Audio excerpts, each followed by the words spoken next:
अस्सलाम वालेकुम मेरे दोस्तों, उम्मीद करता हूँ आप सब खैरियत से होंगे। मेरे दोस्तों, आज आप लोगों को एक ऐसा वजीफ़ा बताऊँगा जो औलियाए कराम का वतीरा हुआ करता था। औलियाए कराम हर नमाज फ़जर के बाद ये पढ़ते थे। इसका फ़ायदा ये है कि ये दुनिया व आखिरत में कामयाबी की ज़मानत है, और ये एक सदात घराने से जो है ना नस्ल दर नस्ल आज उम्मत तक पहुँची है। और ये एक किताब जवाहिर पंजुम सफ़ा 323 पर मौजूद है। सबसे पहले दुआ सुने, उसके बाद मैं सनद पढ़ूँगा। बिस्मिल्लाहिर्रहमानिर्रहीम।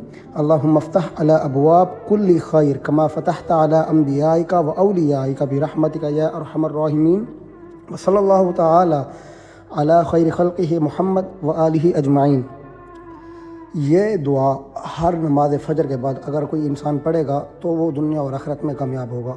अब मैं इसकी पढ़ रहा हूँ सनद। ये दुआ बयान की गई है हज़रत जलालुद्दीन सुरखपोश बुखारी रहमतुल्लाह अलैह से।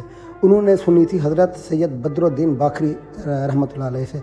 उन्होंने अपने वालिद ग्रामी हज़रत सैयद सदरुद्दीन ख़तीब रहमतुल्लाह अलैह से सुनी थी। उन्होंने अपने वालिद हज़रत सैयद अमीर मोहम्मद मक्की रहमतुल्लाह अलैह से सुनी थी। उन्होंने अपने वालिद सैयद मोहम्मद शुजाउद्दीन, उन्होंने अपने वालिद सैयद इब्राहीम, उन्होंने अपने वालिद सैयद अमीर कासिम, उन्होंने अपने वालिद सैयद अबुल मुकारम, उन्होंने अपने वालिद सैयद अमीर हमज़ा, उन्होंने अपने वालिद सैयद अबी जाफ़िर, उन्होंने अपने वालिद सैयद हमज़ा, उन्होंने अपने वालिद सैयद अमीर हारून, उन्होंने अपने वालिद सैयद अबी अकील, उन्होंने अपने वालिद सैयद इस्माइल, उन्होंने अपने वालिद इमाम ज़ादा सैयद जाफ़िर सानी, उन्होंने अपने वालिद इमाम अली नकी अलैहिस्सलाम से सुनी।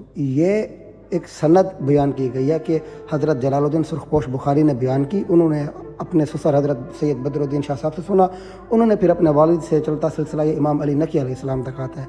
और ये दुआ मौजूद है जवाहिर पंजुम सफ़ा 323 में। तो ये सदात करम का वतीरा रहा है। ये एक दुआ है, ये एक वजीफ़ा है जो हर नमाज फ़जर के बाद अगर पढ़ा जाएगा तो इंसान दुनिया व आखिरत में कामयाब होगा। अपने होस्ट सैयद फ़ैज़ान बुखारी को इजाज़त दें। इंशाअल्लाह नेक्स्ट टाइम एक और इन्फॉर्मेटिव वीडियो के साथ हाज़िर होंगे। अल्लाह निगहबान।